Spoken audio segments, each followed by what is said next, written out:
The story, Eden, the fall, and the promise of redemption.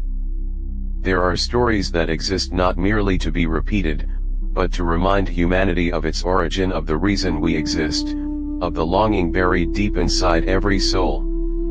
The story I am about to tell you is such a story.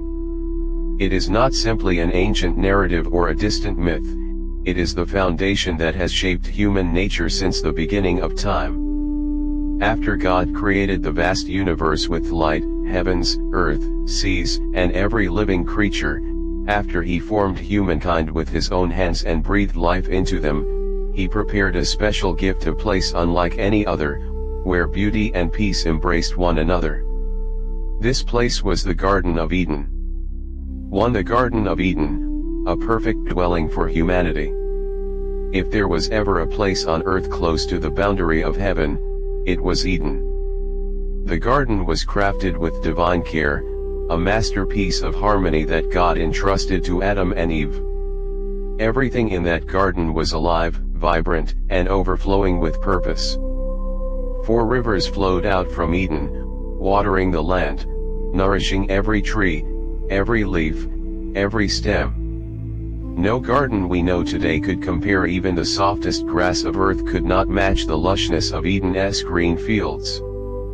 Flowers glowed with colors that never faded, fruits hung heavy with life and sweetness. At the heart of the garden stood 2 trees, the tree of life and the tree of the knowledge of good and evil.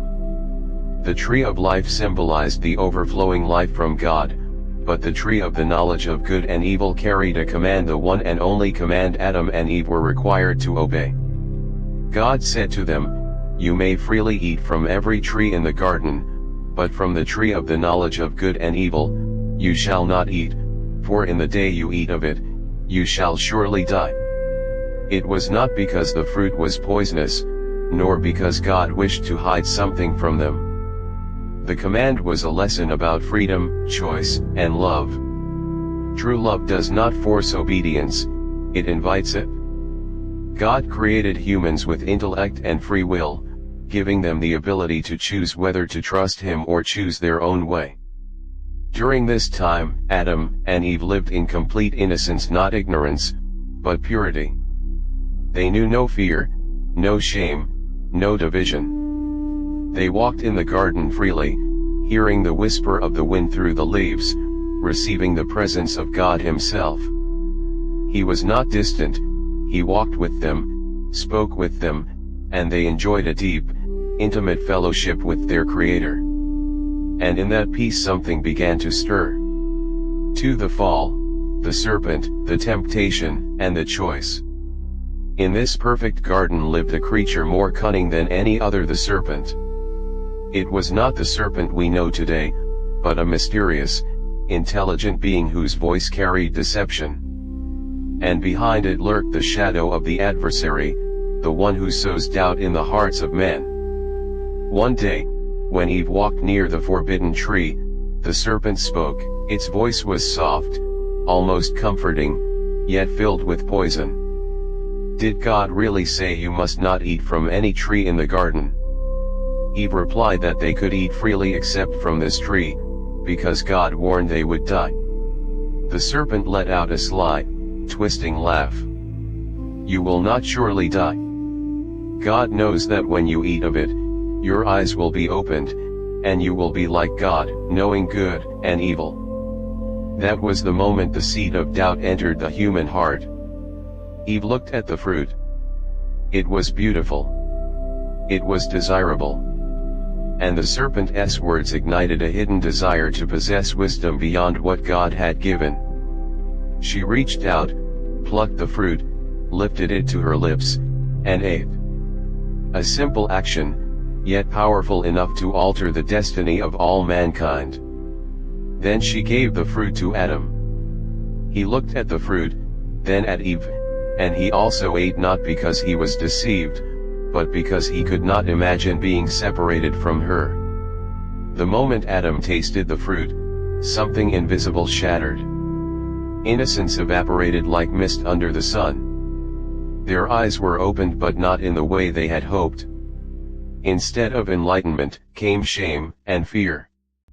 They saw their nakedness and tried to hide. When they heard God walking in the garden, they ran away, the first sign of a broken relationship. 3. The consequences of sin: judgment, pain, and the first promise. God called out, "Where are you?" Not because he didn't know, but because he wanted Adam to face the truth of what had happened. Adam blamed Eve. Eve blamed the serpent.